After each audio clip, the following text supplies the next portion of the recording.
प्रदेश सरकार किसानों के हितों को ध्यान में रखते हुए तमाम योजनाएं चला रही हैं, जिसका किसानों को सीधा फायदा भी मिल रहा है। आज प्रदेश का किसान तरक्की की राह पर आगे बढ़ रहा है, नई नई विधि अपनाकर अच्छा मुनाफा भी कमा रहा है। तो वहीं गेहूं की नई किस्मों की तकनीकी विकास के लिए भारतीय गेहूं अनुसंधान संस्थान करनाल को राष्ट्रीय पुरस्कार भी मिला है। नई दिल्ली में केंद्रीय पशुपालन एवं डेयरी मंत्री पुरुषोत्तम रूपाला ने यह पुरस्कार दिया है। बीज वितरण के लिए सीड पोर्टल का अनावरण किया गया। वहीं गेहूं की नई किस्म DBW 327 से किसानों की किस्मत भी बदल रही है। प्रदेश का किसान आज लाखों में मुनाफा भी कमा रहा है। यह रिपोर्ट आप देखिए।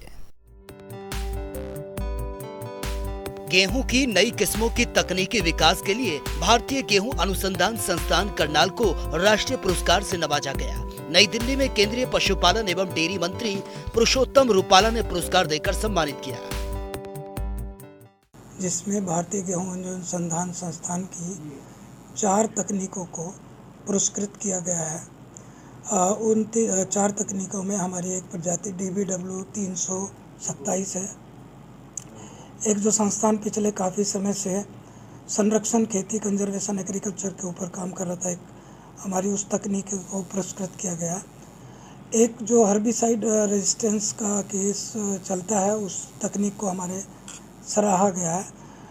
और एक जो हमारी संसाधन प्रबंधन की तकनीक थी, जिसमें धान गेहूं फसल चक्र को विविधीकरण का मुद्दा है, जिसको हमने धान गेहूं के अल्टरनेट ऑप्शंस क्या हो सकते हैं उस पे काम किया था, उसको अवार्ड किया गया है।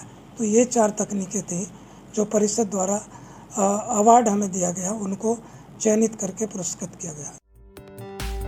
संस्थान के निदेशक डॉक्टर ज्ञानेंद्र सिंह ने बताया कि उन्होंने गेहूं की नई किसान DBW 327 को विकसित किया, जो फसल विज्ञान तकनीकों की श्रेणी में सर्वोत्तम है। उन्होंने कहा कि इस किस्म में बीमारी का प्रकोप बिल्कुल नहीं होता और इसका उत्पादन 80 क्विंटल प्रति हेक्टेयर है।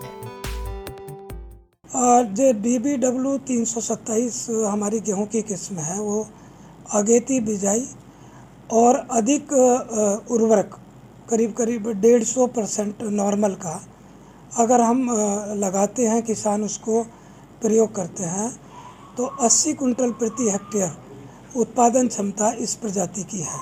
हमारे परिषद के 113 संस्थान हैं। उसके अलावा हमारे उप महानिदेशक महोदय, सहायक महानिदेशक महोदय, सभी हमारे जो एग्रीकल्चर टेक्नोलॉजी एक्सटेंशन विंग के लोग हैं, वो सभी थे। कुल मिला के किसान थे, विद्यार्थी थे, कुल मिला के लगभग 400-450 नंबर जो है वो प्रतिदिन वहाँ तीनों दिन रहा है। बहुत अच्छा प्रयास था परिषद का और उसको अच्छी सफलता भी मिली है।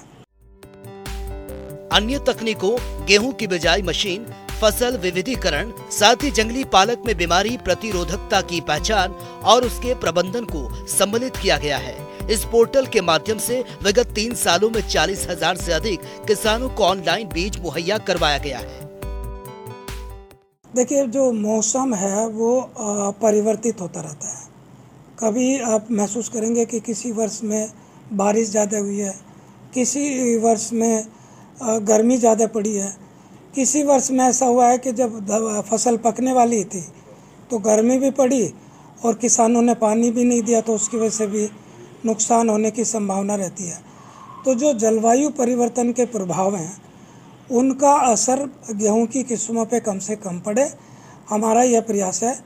और कम लागत में अच्छी उपज किसान को मिले, ताकि उसकी खाद्य और पोषण सुरक्षा सुनिश्चित हो सके। देखिए, अभी हमारे पास जो हमने इस साल जो 5 वैरायटीज़ निकाली हैं, जिनका हम प्राइवेट इंडस्ट्री के साथ MOU साइन करके लाइसेंसिंग करेंगे, उसमें 370 DBW 370, 371, 372, DBW 316 और कठिया गेहूं की किस्म DDW 55 है। हम इसी साल लाइसेंसिंग कर रहे हैं और सितंबर महीने में लाइसेंस से शुरू करेंगे और अक्टूबर में हम जो किसान हैं, सरकारी संस्थाएं हैं और जो प्राइवेट सीड ग्रोवर्स हैं, उन सभी को इन 5 किस्मों का MOU के तहत हम बीज उपलब्ध कराएंगे। गेहूं के तीसरे अनुमान के अनुसार गेहूं का देश में कुल उत्पादन 12 मिलियन टन से भी अधिक रहा है, जो एक रिकॉर्ड तोड़ है। गेहूं की नई किस्म के साथ 4 अन्य तकनीकों के विकास के लिए राष्ट्रीय गेहूं एवं जौ अनुसंधान संस्थान केंद्र को राष्ट्रीय पुरस्कार से सम्मानित भी किया गया। करनाल से जनता टीवी के लिए कमल मिड्डा की रिपोर्ट।